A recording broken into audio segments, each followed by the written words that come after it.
Hello, this is Dr. JoAnn Manson, professor of medicine at Harvard Medical School and Brigham Women's Hospital. I'd like to talk with you about a recent report in the journal Menopause linking menopausal symptoms to increased risk of cognitive impairment. I'd also like to discuss some of the recent studies that have addressed whether hot flashes are linked to increased risk of heart disease and other forms of cardiovascular disease.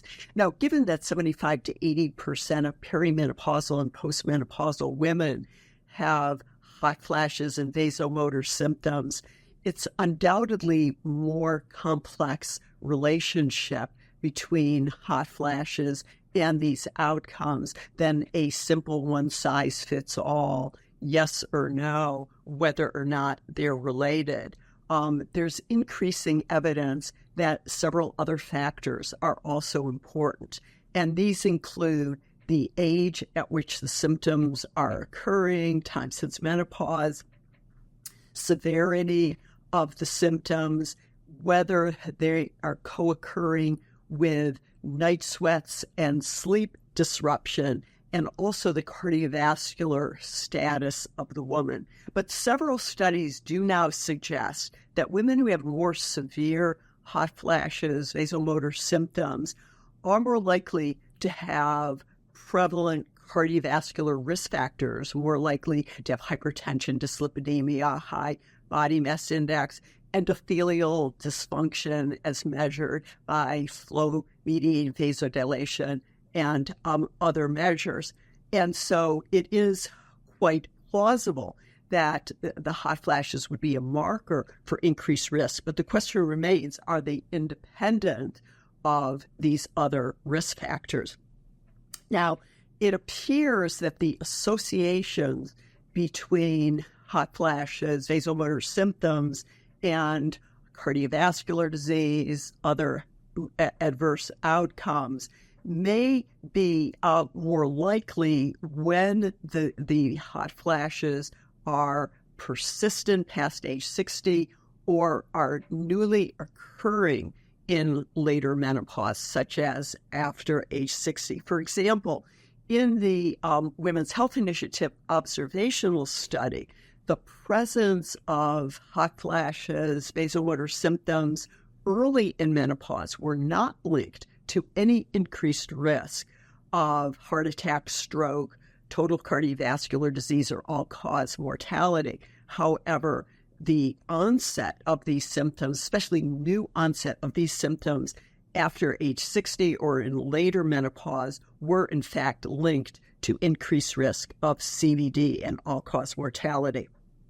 And for cognitive impairment, certainly if a woman is having hot flashes and night sweats, and she's having regular sleep disruptions, it would not be surprising that performance on cognitive testing would not be as favorable as it would be otherwise without these symptoms. So this brings us to the new study in menopause. Now, this was a study of about 1,300 Latino women in 9 Latin American countries, and the women were on average age 55, and they looked at the association between severe menopausal symptoms and cognitive impairment, and in fact did find that the women with severe symptoms were more likely to have cognitive impairment. But conversely, they found that the women who had favorable risk factor status, such as being physically active, lower body mass index, healthier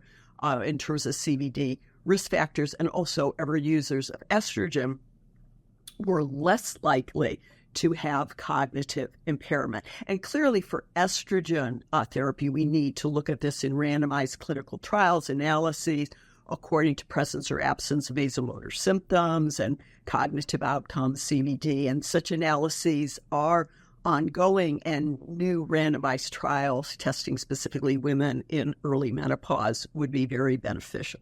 But at the present time, I think it's important that we not be alarming women about associations that are seen in some of these studies, because often they are not independent associations, not independent of other risk factors that are commonly linked to hot flashes, night sweats, and there's so many other complexities to the relationship. But I think that it is important that we appreciate that women who have moderate to severe hot flashes, especially when it's associated with disrupted sleep, do have impaired quality of life. It's important to treat these symptoms, especially in early menopause.